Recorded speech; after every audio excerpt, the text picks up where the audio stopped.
क्या आपने कभी सोचा है कि आपके एक वोट की कीमत कितनी है?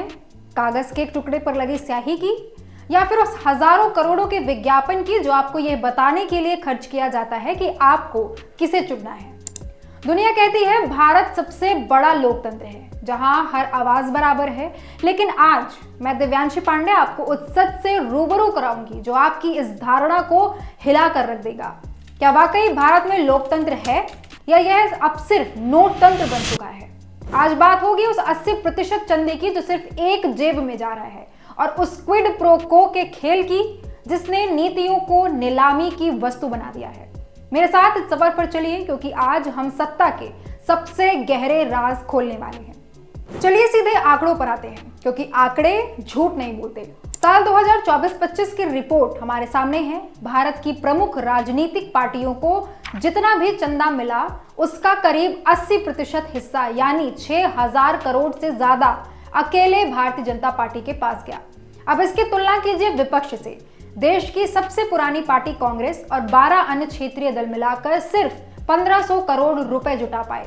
सोचिए, जब एक पार्टी के पास चुनाव लड़ने के लिए हजारों करोड़ के संसाधन हो, हजारों डिजिटल स्क्रीन, सोशल मीडिया की एक बड़ी फौज और हर न्यूज चैनल पर प्राइम टाइम विज्ञापन, तो क्या एक छोटा उम्मीदवार या एक गरीब पार्टी उसके सामने टिक सकती है?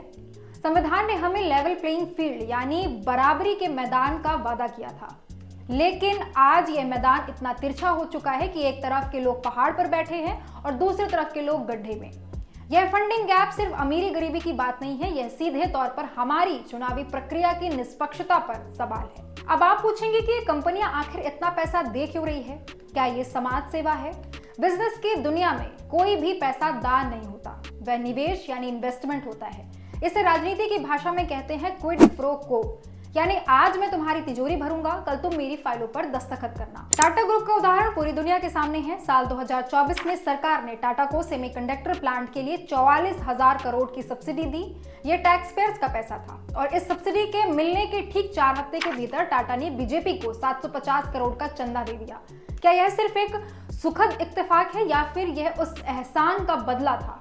यही नहीं, मेघा इंजीनियरिंग, वेदांता और एल&टी जैसी कंपनियों की कहानी भी कुछ ऐसी ही है। जब नीतियां जनता की जरूरत के हिसाब से नहीं बल्कि डोनर्स की सुविधा के हिसाब से बनने लगी, तो समझ लीजिए कि लोकतंत्र खतरे में है।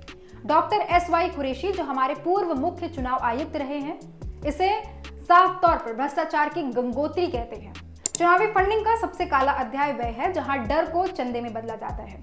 इलेक्टोरल बॉन्ड का डेटा जब सुप्रीम कोर्ट के आदेश पर सार्वजनिक हुआ तो एक बहुत डरावना पैटर्न सामने आया। कई कंपनियां ऐसी थी जिन पर पहले ईडी या IT की रेड हुई, उनके डायरेक्टर से पूछताछ हुई, और चमत्कार देखिए, रेड के कुछ ही दिन बाद उन्हीं कंपनियों ने करोड़ों के बॉन्ड्स खरीदे और सत्ताधारी पार्टी को दान कर दिया। उसके बाद क्या हुआ? उन कंपनियों के खिलाफ चल रही जांच ठंड पड़ गई। इसे आलोचक एक्सटॉर्शन या वसूली कहते हैं। जब संवैधानिक संस्थानों का इस्तेमाल सिर्फ पैसा जुटाने के लिए किया जाने लगे तो न्याय का क्या होगा? क्या यह वही भारत है जिसका सपना हमारे स्वतंत्रता सेनानियों ने देखा था, जहां कानून सबके लिए बराबर होना चाहिए, वहां आज कानून सिर्फ डोनर के लिए लचीला हो गया है। अक्सर हम वोटर्स को दोष देते हैं कि वो पैसे लेकर वोट देते हैं, लेकिन सोचिए, जिस देश में करोड़ों लोग रोजगार और बुनियादी सुविधाओं के लिए तरस रहे हों, वहां चुनाव के समय मिलने वाली शराब की बोतल या 500 का नोट उन्हें एक जीत जैसा लगता है। सरकारें उन्हें अच्छी शिक्षा और अस्पताल देने में नाकाम रही, इसलिए वोटर ने तत्कालिक लाभ चुन लिया। लेकिन यह हमारी सबसे बड़ी हार है। समाधान क्या है? क्या हम इसे कभी ठीक कर सकते हैं? जी हाँ, समाधान मौजूद है। यूरोप के 70% देशों में नेशनल इलेक्शन फंड का मॉडल काम करता है।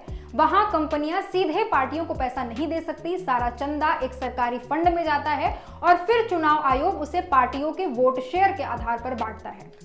इससे भ्रष्टाचार की जड़ ही कट जाती है। भारत में भी हमें पार्टियों के खर्च पर वैसी ही सीमा लगानी होगी जैसे एक उम्मीदवार पर होती है। इस चर्चा के बाद आज मैं आपको एक गहरी सोच के साथ छोड़ना चाहती हूँ।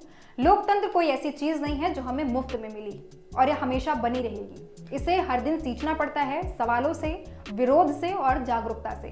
अगर आज हमने इस नोट तंत्र को चुपचाप स्वीकार कर लिया तो कल हमारे आने वाली पीढ़ी के पास सिर्फ एक कागज का टुकड़ा होगा जिसे वो वोट कहेंगे, लेकिन उसकी कोई कीमत नहीं होगी।